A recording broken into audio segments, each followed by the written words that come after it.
En las arenas del tiempo, en una tierra marcada por pactos y promesas, camina un hombre con un nombre que significa el que toma por el talón.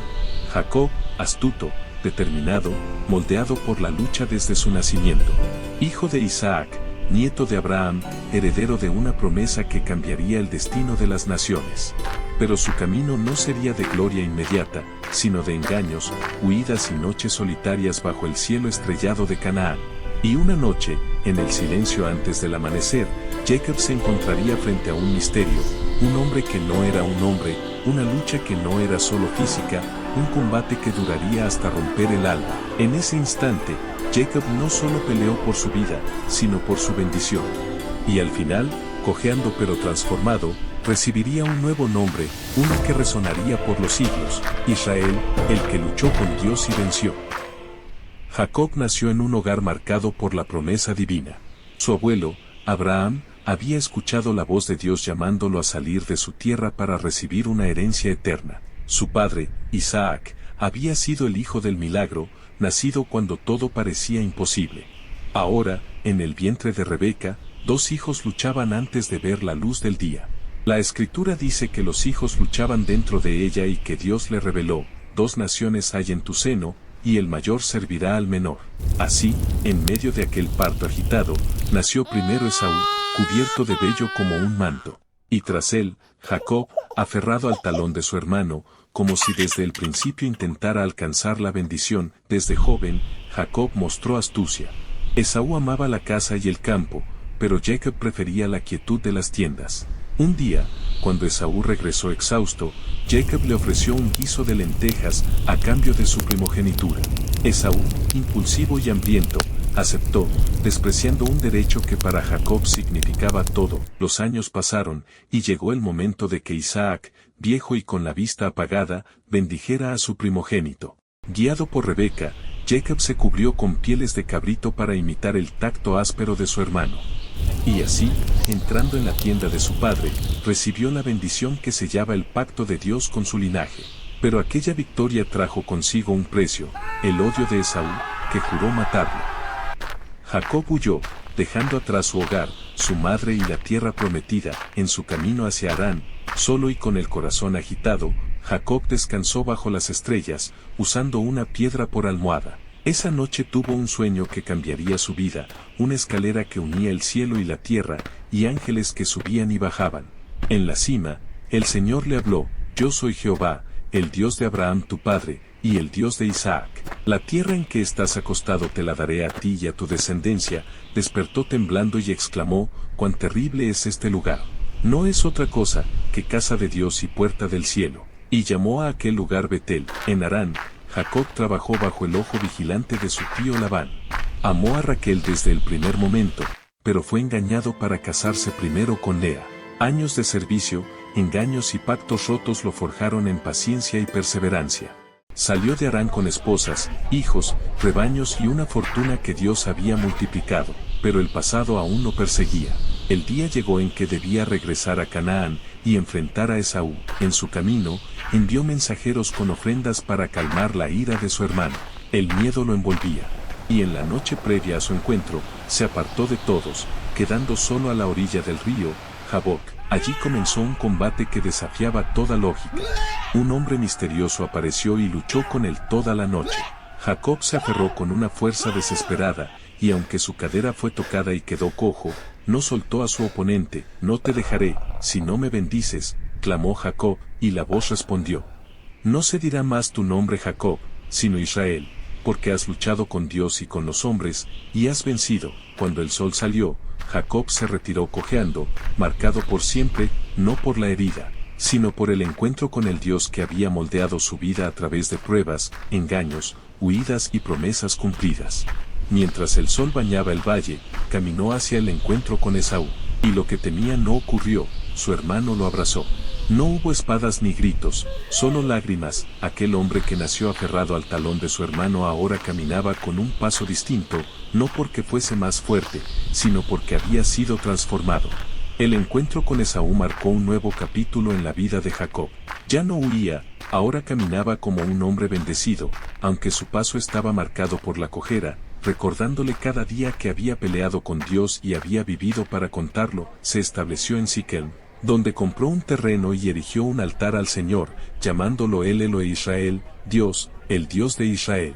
Era un testimonio público de que el pacto seguía vivo, pero la paz sería breve. En Canaán, las tensiones crecían. Su hija Dina fue deshonrada por Siquem, hijo de Jamé. Los hermanos de Dina, Simeón y Leví, respondieron con furia, ejecutando una venganza que tiñó de sangre aquellas tierras. Jacob, con el corazón pesado, temió por su familia, pues sabía que las ciudades vecinas buscarían represalias. En ese momento, Dios volvió a hablarle: levántate y sube a Betel, y quédate allí, y haz un altar al Dios que se te apareció cuando huías de Esaú tu hermano. Jacob purificó a su casa, enterró los ídolos extranjeros y condujo a su familia hacia Betel. Allí, en el mismo lugar donde años antes había visto la escalera celestial, Dios se le apareció de nuevo, confirmando su nuevo nombre, Israel, y le reafirmó la promesa hecha a Abraham e Isaac: una nación y conjunto de naciones procederán de ti, y reyes saldrán de tus lomos. La tierra que di a Abraham y a Isaac,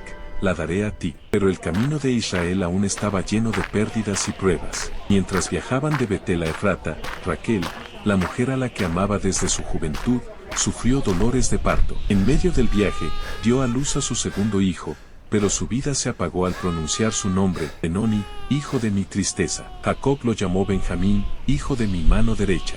Enterró a Raquel en el camino a Belén, y sobre su tumba levantó una columna que permanece como testigo. El dolor no detuvo el avance del plan divino. Los hijos de Jacob crecían, y con ellos, el linaje de las 12 tribus que formarían la nación de Israel. Sin embargo, el corazón de Jacob sería probado una vez más, y esta vez, la herida no vendría de un enemigo, sino de sus propios hijos. Su amado José, hijo de Raquel, sería vendido como esclavo por la envidia de sus hermanos, quienes fingieron su muerte. La túnica de colores que Jacob le había dado llegó a sus manos bañada en sangre de cabrito. El anciano padre se vistió de luto y no quiso ser consolado, jurando descender en dolor hasta la tumba. Años después, en un giro tan asombroso como solo Dios puede orquestar, aquel hijo perdido se convertiría en gobernador de Egipto. El hambre en Canaán llevó a Jacob y toda su casa hasta las tierras de Faraón, donde se reencontró con José, y bendijo no solo a sus hijos, sino al imperio que los había recibido. Jacob murió en Egipto, pero pidió ser sepultado en la tierra de sus padres. Sus hijos lo llevaron hasta la cueva de Macpela, junto a Abraham e Isaac. Allí, el que nació aferrado al talón cerró sus ojos para abrirlos en la eternidad del pacto que Dios le había prometido. Su vida fue marcada por luchas, engaños, pérdidas y victorias, pero sobre todo, por una verdad que atravesó cada capítulo: el Dios que lucha por sus escogidos nunca los abandona. Y así, Jacob se convirtió en Israel, padre de un pueblo, portador de un nombre que hasta hoy resuena como símbolo de perseverancia y fe. La muerte de Jacob no fue el final de su historia, sino el inicio de un capítulo aún más grande.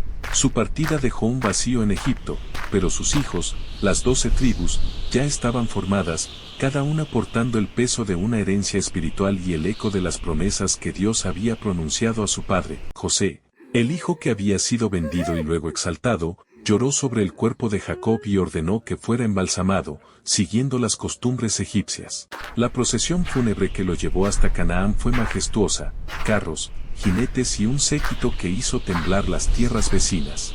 Allí, en la cueva de Macpela, el cuerpo de Jacob fue depositado junto a Abraham e Isaac, el lugar que había sido comprado como herencia eterna.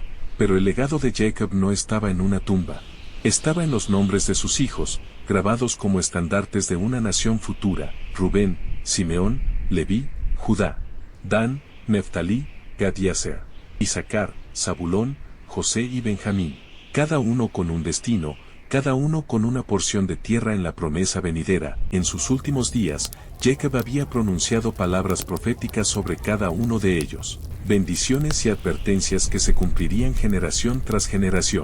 A Judá le habló de cetros y reyes, a José, de fruto abundante y fortaleza inquebrantable, a Leví, de un sacerdocio que santificaría al pueblo, el Dios que se le apareció en Betel, el que lo bendijo en Peniel, el que lo sostuvo en Canaán y en Egipto, era el mismo que ahora conduciría a sus hijos a través de los siglos. Pero la historia del pueblo de Israel no comenzaría con tranquilidad.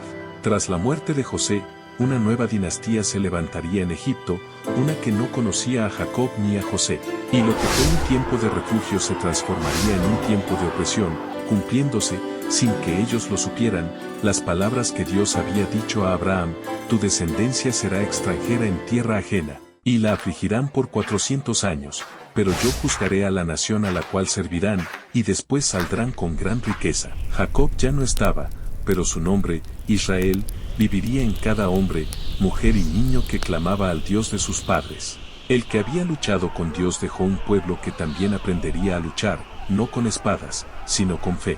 Y así, la historia del patriarca se transformó en el prólogo de algo aún más grande, el nacimiento de una nación bajo el poder y la fidelidad del Dios de Abraham, Isaac y Jacob. El amanecer se alza sobre el río Jaboc, y Jacob, ahora llamado Israel, camina cojeando hacia el horizonte. Su paso es lento, pero su mirada es firme. Ha enfrentado a hombres, ha engañado y ha sido engañado, pero aquella noche, en soledad, enfrentó a Dios mismo, y vivió. Esa herida en su muslo será para siempre un recordatorio. La victoria más grande no es contra un enemigo externo, sino contra el orgullo, el miedo y la incredulidad que habitan en el corazón. En esa lucha, Jacob no obtuvo lo que pidió, pero recibió algo mucho mayor, un nuevo nombre, un nuevo destino, y la certeza de que no estaba solo. Años más tarde, aquel hombre que huyó de su hermano y que manipuló su camino hacia la bendición, se encontraría cara a cara con Esaú y en lugar de guerra, habría perdón, porque cuando Dios transforma a un hombre, también transforma las historias que lo rodean. Jacob, el que luchó con Dios, se convierte en Israel, y su nombre resonará por generaciones, no como el del astuto que tomó por la fuerza, sino como el del hombre que, quebrantado y perseverante, se aferró a su Creador, y jamás lo soltó. La vida de Jacob nos recuerda que a veces Dios nos lleva a un punto de quiebre para revelarnos quiénes somos realmente, y quiénes podemos llegar a ser en sus manos.